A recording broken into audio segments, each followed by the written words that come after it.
Chapter 4. A Monster's Pictures, a Grieving Widow, Sex. I felt water squish out of my pants when I settled into my Saturn. Through my weeping windshield, I watched Ted trudge up to his front door, knowing that inside he was about to be ambushed by the accusatory silence of that empty house. I couldn't quite put my finger on it, but I just had a feeling this one wasn't going to end well. Maybe it's because they pretty much never do. I pulled away and considered heading straight for Waffle House, since I'm usually much more effective with a big wad of cheap comfort food in me, but instead headed toward the used bookstore downtown. In the basement, they had a collection of odd, out-of-print, and quote-unquote banned books. I would probably find nothing pertaining to this case, but Amy's birthday was next weekend, and they had a signed copy of Douglas Adams' The Hitchhiker's Guide to the Galaxy that I noticed her gaze longingly at when we were there about 6 months ago. Look, I have a life outside of work, okay? I dug up my phone and dialed as I turned down Brown Street. The driver's side windshield wiper had a crack in the rubber blade that left behind an arc of rainwater right in the center of my field of view. It had failed exactly in that way. It had failed exactly in the way that would annoy me most. Amy answered. "Hey, you're up early." "Got a call from John. Situation with a missing kid. Thinks it might be a thing. Can you get a ride home?" "A missing kid? Tell me everything." "I just did. There's not much more to it. She just vanished, like she fell through a hole in reality. We followed up on one lead, turned out to be nothing. Not sure there's much to be done, and I'm really not sure how we're going to get paid." "There's a missing child and you're talking to me about payment? I'm going to reach through this phone and slap you. And that's not easy for me. Did you find the muffin?" "Already eaten. Did you say you could or couldn't get a ride home?" "Sean will do it. Hey, I was thinking about the argument we had yesterday, and having slept on it, I've decided that you're even more wrong than I thought you were then." "Looks like you need to sleep on it some more." The argument had been over whether or not Neo should have just left everyone in the Matrix, since their quality of life was clearly better inside it than out. I say no, she says yes. I should note here that Amy has seen the Matrix at least 30 times. When I got her the Blu-ray for Christmas, she became visibly upset when she saw they had done this odd color correction thing that gave the whole movie a weird green tint. She downloaded the editing software on her laptop and has been manually correcting it shot by shot. "Oh," I said, "and I just want to let you know that I've completely forgotten your birthday next week, because I'm a man and thus care nothing about your feelings." "Oh, okay. Thanks for letting me know ahead of time."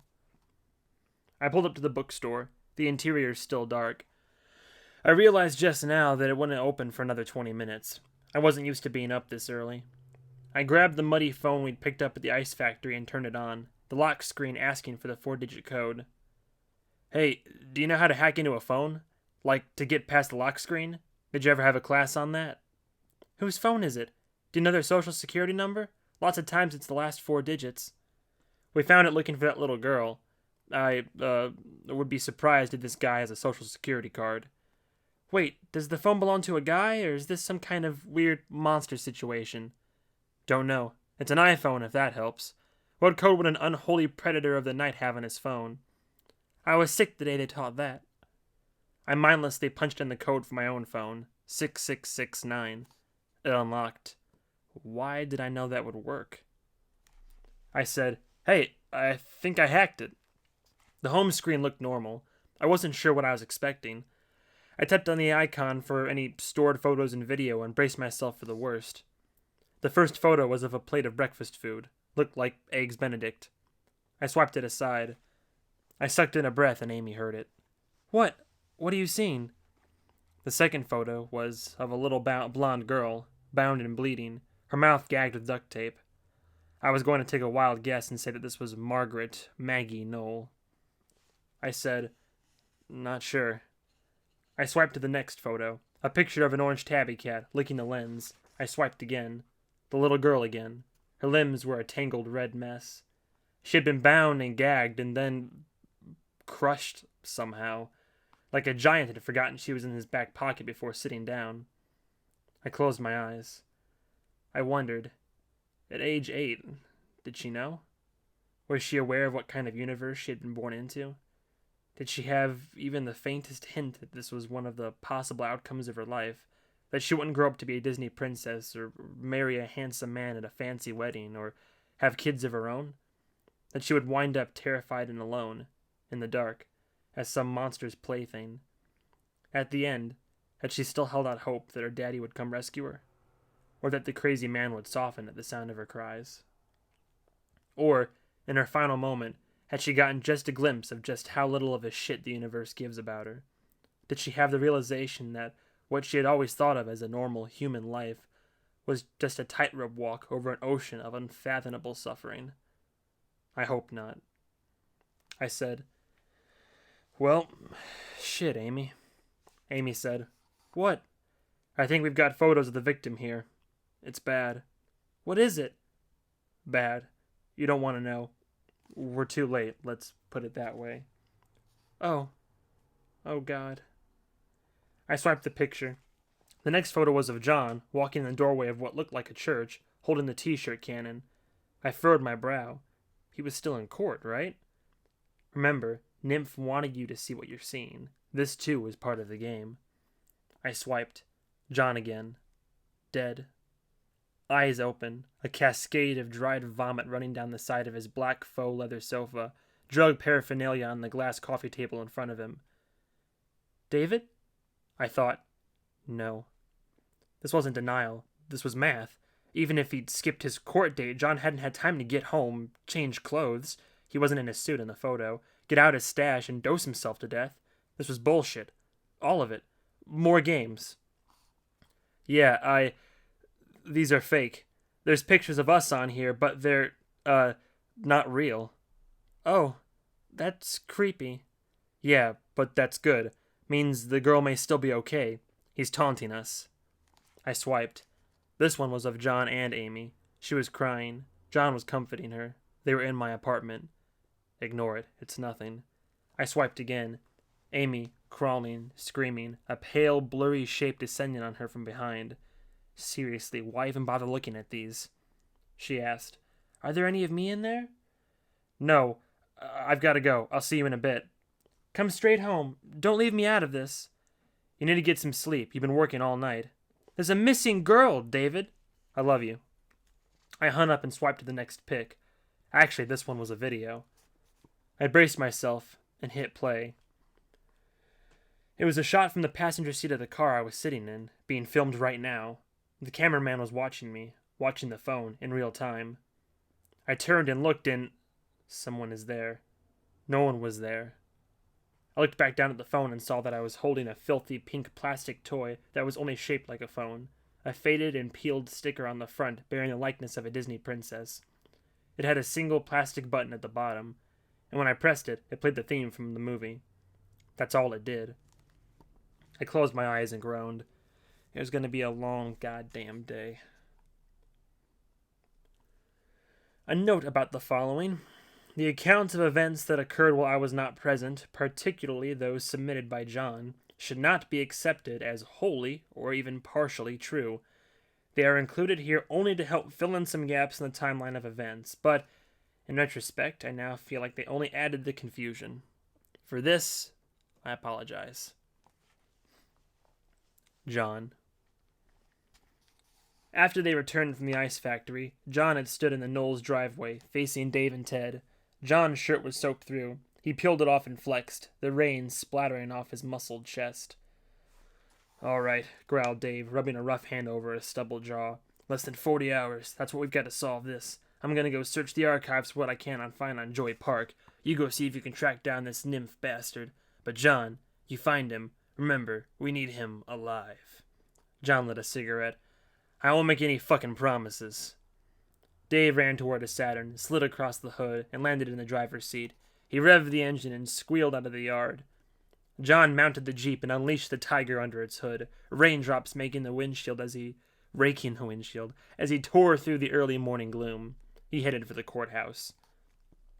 At least one piece of luck fell in their favor that morning, thought John. The judge in this public indecency case was Roy Hubel. John and Dave had just 6 months prior freed his mansion from an entity that presented itself as a giant spider made of the bloody bones of his deceased wife. That meant he owed them one.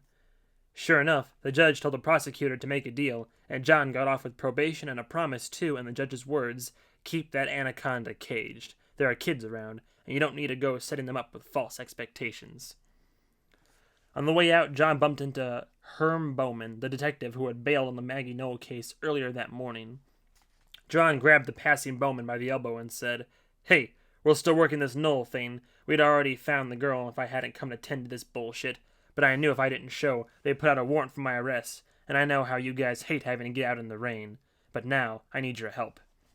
Bowman shook off John's hand. "You want sympathy? You can find it in the dictionary between shit and syphilis. Ted didn't want me talking to the mother, Loretta, but I'm doing it anyway. She live in town? What do you know about her?" "Yeah, in that yellow house next to Taco Bill."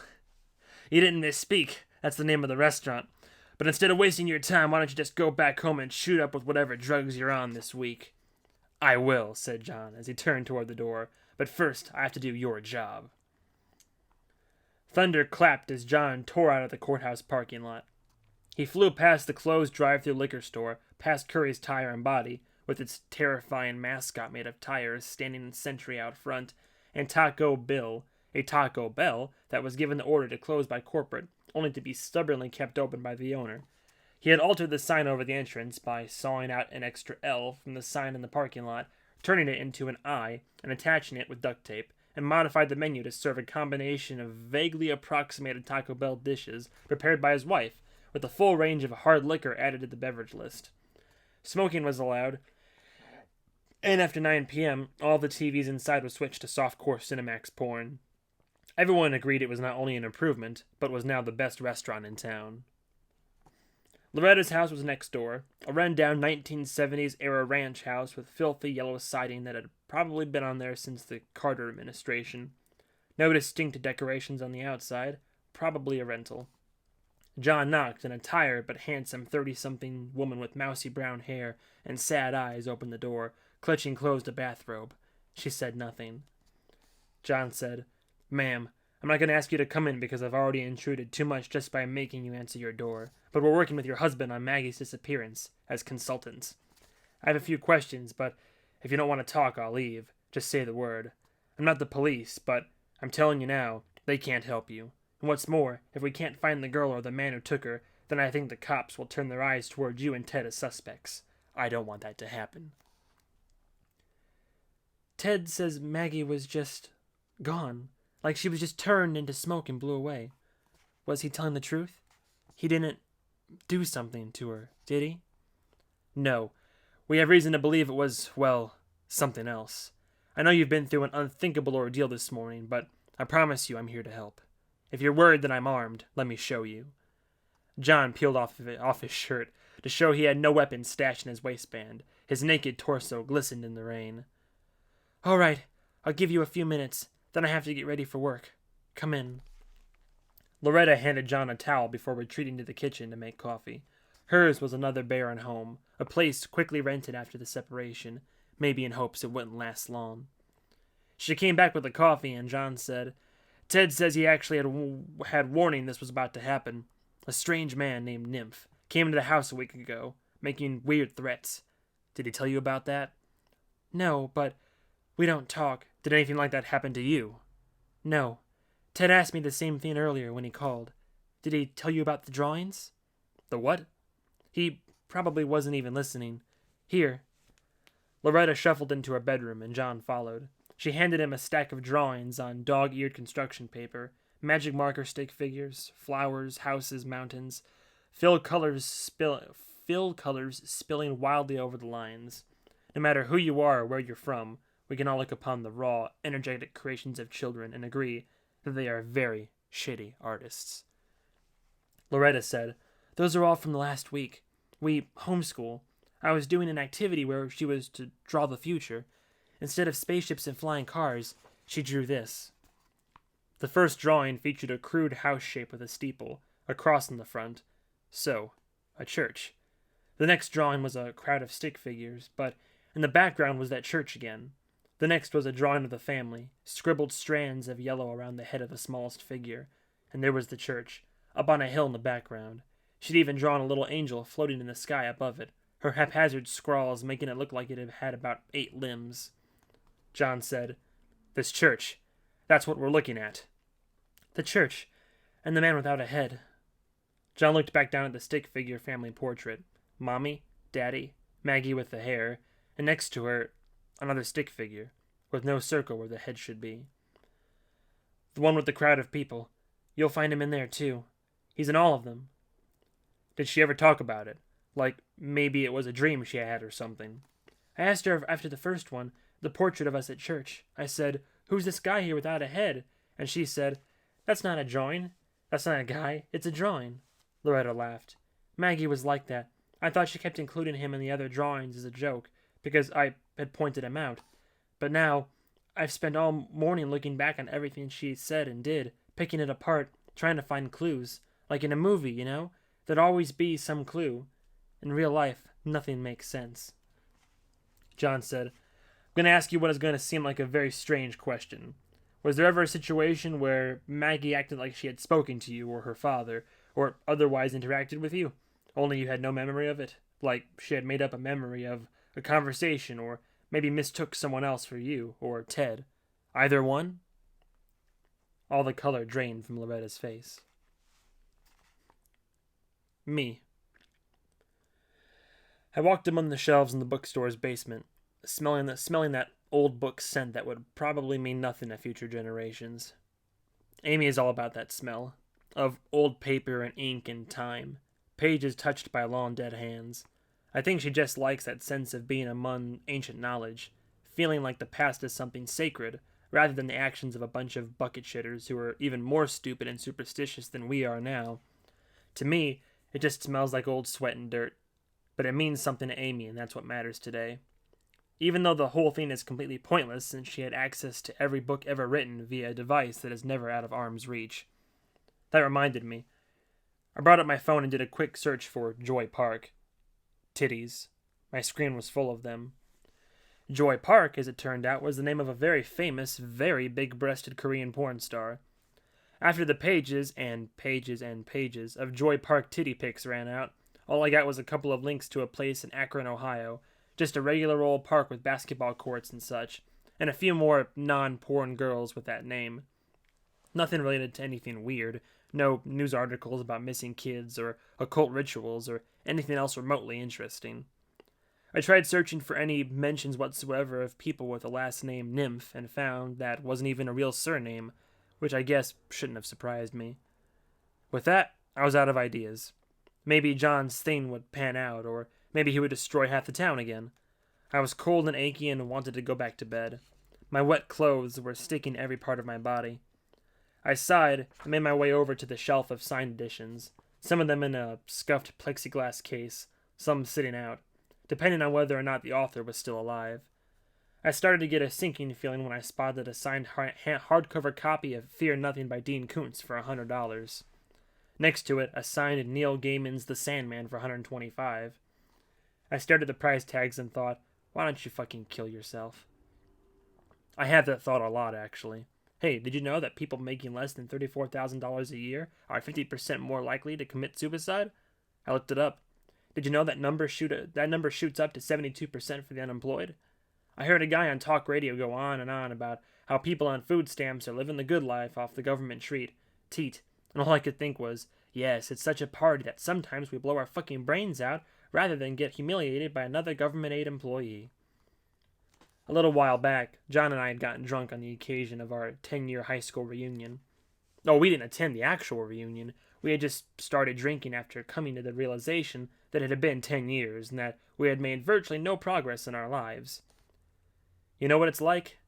John had said. The rapture.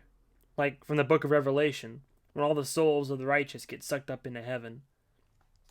What he had meant was that there had been a point several years ago when everybody we graduated with were all equally poor. College kids, people working shitty customer service, the unemployed ones still living at home. All of us 20-somethings were all doing the same stuff for fun, going to the same parties. We had nothing, but we were young and thin. Well, not me. And nobody expected anything from us. But then, one by one, the smart kids, the ambitious kids, the kids with rich parents, they all ascended. They got their degrees and careers and babies. Most moved away, and the ones who didn't stopped hanging out. Until it was just us, the rejects, left behind, the faithless and doomed, the broken.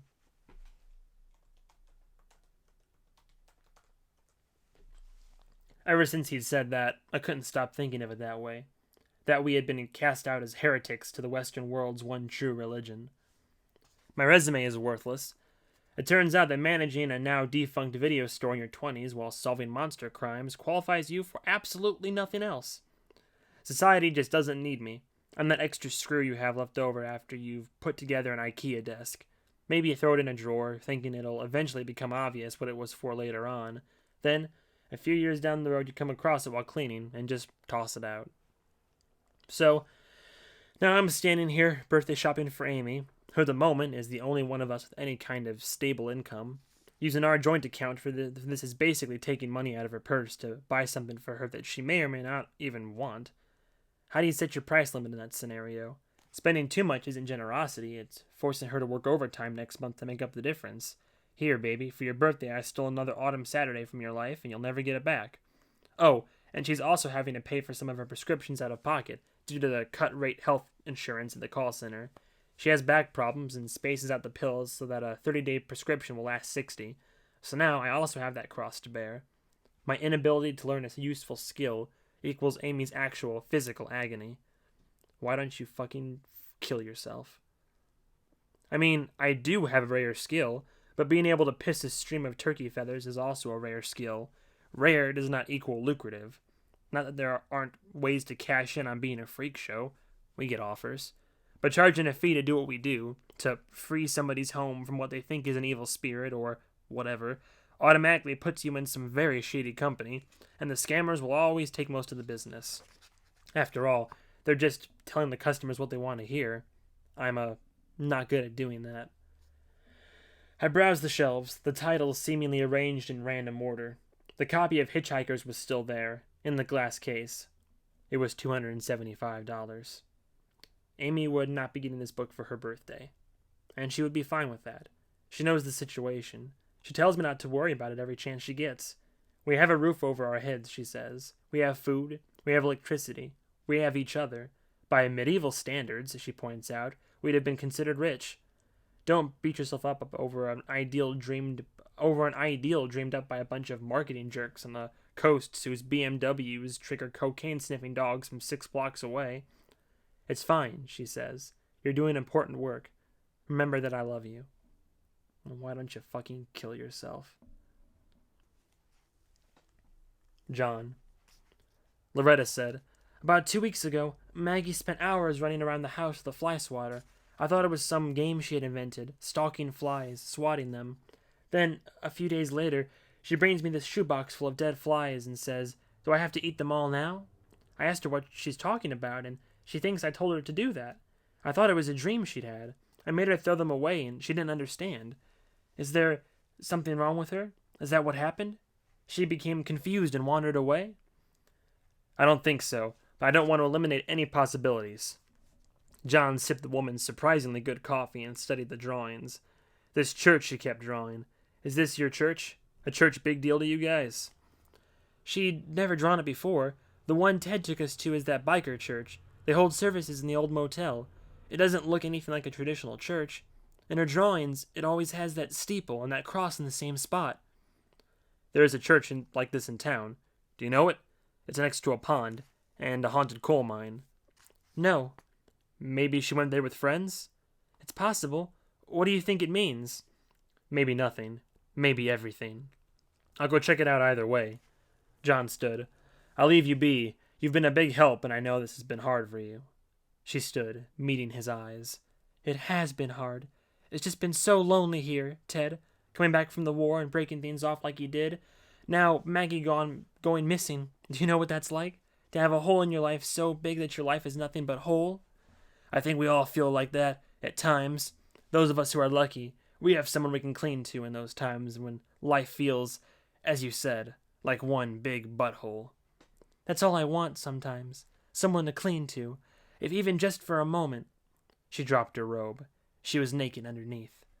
John looked her up and down. I'm in the middle of a case, miss. Time is of the essence. Your little girl's life could be at stake. She stepped forward, running a finger down his chest. I promise I won't be long. I can promise I will be long. John let his pants fall. I'm telling you right now, this won't cure your loneliness, or replace what your husband took from you when he fled. At best, all I can do is diminish his memory by giving you something far beyond what he ever could. That will have to do. She lay back on the bed. But maybe even that is asking too much. You see, my husband was quite the— Oh my fucking god! Do you want me to stop, Miss Knoll? If you stop, I will kill you. And so he did not stop, until her orgasmic cries filled the lonely halls of her modest home. John thrusted his staff into the moist— Me. John, I said into my phone, it is really, really important that you give me the actual story, not a bunch of bullshit. The truth is enough. You don't need to sex it up. So please, back up and just boil it down to the parts that, actually happened. The thing with the drawings of the church. That was real, right? Yeah, a little traditional country-style church like you'd see on a postcard. White, steeple, probably some stained glass. Like the one at Mind's Eye. That's a little wooded area with a pond around what had been a coal mine back in the olden days. Yeah. Okay, meet me there. The creepy kid drawing thing is a little cliche, but it's literally the only lead we've got. John said, There's something else, though I don't know what to make of this either. Ted's car got stolen. Old restored Impala. I just found out before I called you. It was missing from his garage when he got back from the ice factory. Huh. Maybe this whole thing was one big ploy to steal his car? Oh, I was able to get into the phone, the one we recovered from the ice factory. John paused for a confused moment. What phone? The pink toy one? I mean, is that what it looked like to you the whole time? Yeah, it had a Disney princess on it or something. When you asked about hacking it, I thought you were joking. Were you able to make it work somehow? Yeah, maybe. And? It had photos and videos on it. Fake ones. There were pics of the little girl looking mangled and bloody, but I don't think it means she's actually been hurt. How do you know they were fake? There are pics of us on there. We were dead in those, too. Huh. Yeah. I have a question, John. Who's paying us for this? What? Amy doesn't get enough hours at the call center, and I don't get any hours at the anything. Who's paying us? It was never discussed. I don't think Ted has much money. The cops called us in. Shouldn't they have, a consultant's fund in the budget? I think that would require us having some kind of license or expertise or something. We've had this discussion before. Did you find anything on Joy Park? Well, it's a porn star. Otherwise, no. Yeah, I saw that, said John. You think those boobs are real? I consulted my notes. I did some digging. If she got a boob job, she got it early. She's about 27, I think. Her earliest shoots are from 5 or 6 years ago, and she had big boobs then. Looks pretty natural when she's on her back. You see that set where she's coming out of the pool? Jesus. It felt like we'd gotten off the subject somewhat. Then I suddenly recalled what I should have done when the call started. Hey, what's the code word? The what? The password Ted set up to make sure you're you and I'm me. John said, Oh, right, it was— Wait, why do I have to say it? If you're an imposter, maybe this call is just a way to find out about the password. How would I have known we have a password at all? John considered this for a moment. It was Bushmaster. Yeah. I recall because that was my nickname in high school. Because I got so much bush. Though, if you were an imposter, I think I'd know within seconds. You think one of them could mimic the stupid shit that comes out of your mouth? There was a moment of silence before John said, That's actually a good question. What is? If it tried to be one of us, would it know how to say everything we just said? About the boobs and such? I wish we didn't know how to say it. Serious question. No, I don't think so. How could it?